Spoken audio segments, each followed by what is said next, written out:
เบอรี่หวานๆสดๆผมเน้นปริมาณนะไม่ได้เน้นคุณภาพเท่าไหร่ก็พยายามหาลูกที่แดงที่สุดก็ไม่ได้เลือกไซส์ด้วยขอแค่แดงแล้วกันลูกนี้ครับลูกเบลอเลยใหญ่มาก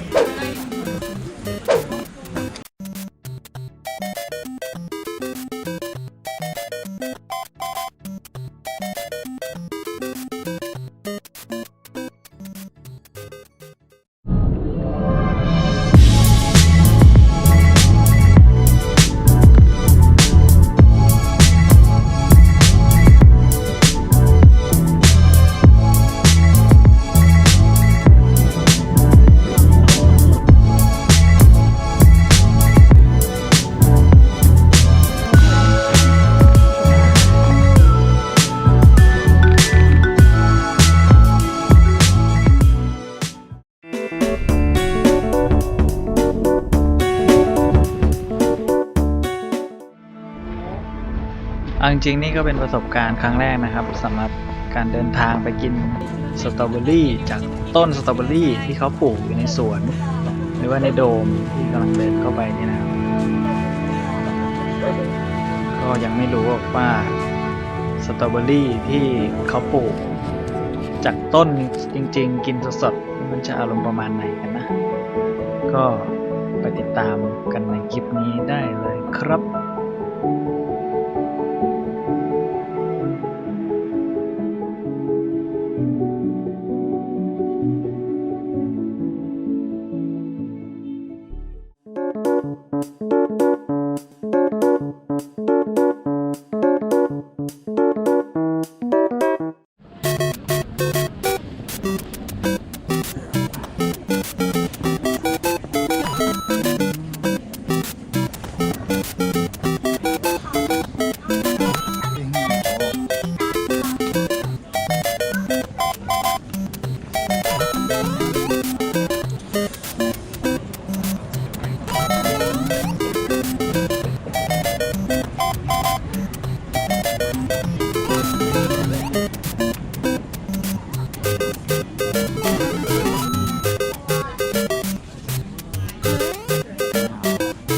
ใหญ่เลยแต่ยังไม่อันนี้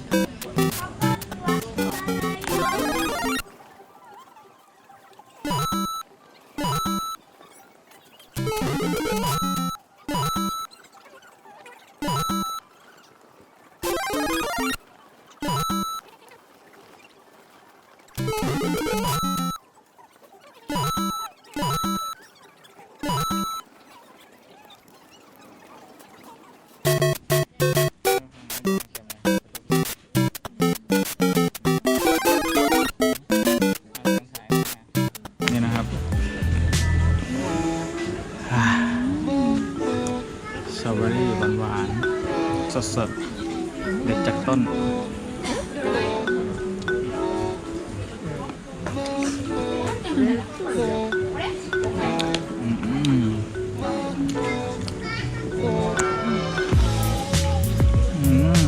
ดูเนื้อ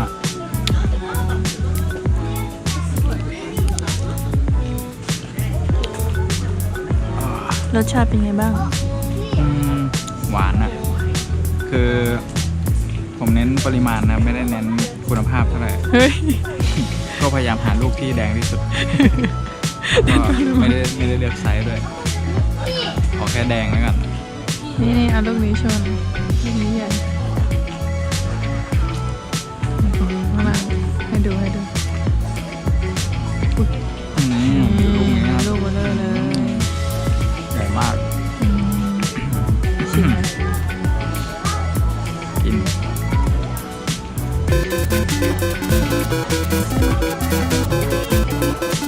เขามีเวลาให้45 นาทีผมก็เดินเข้ามาแล้วดูเลย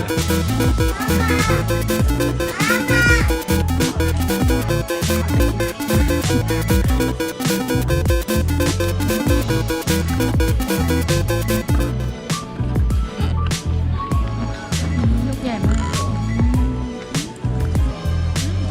เป็นไงหวานถ้าเทียบกับสตรอเบอรี่ที่เขาขายตามเชลฟ์ในมินิมาร์ท ร่อยกว่า เพราะว่า สดแล้วก็หวาน อืม หวานกว่า เก็บใหม่ๆนะ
ว้าว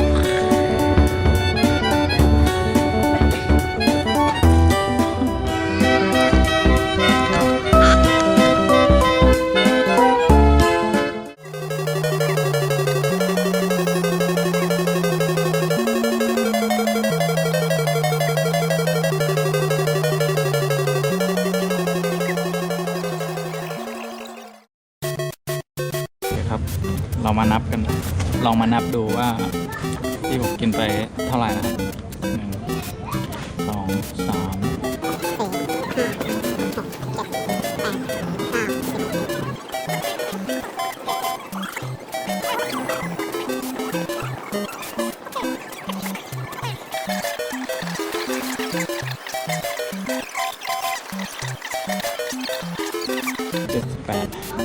78แล้ว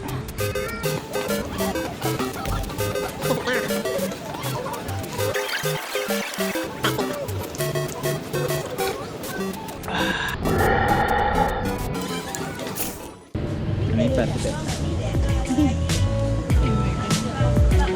18 ลูกก็ร้อยแล้วนะ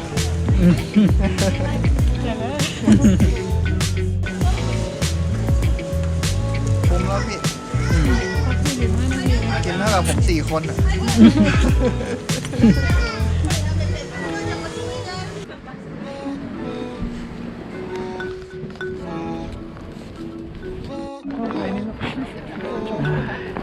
อร่อยมาก ผมกินไปทั้งหมด85 ลูก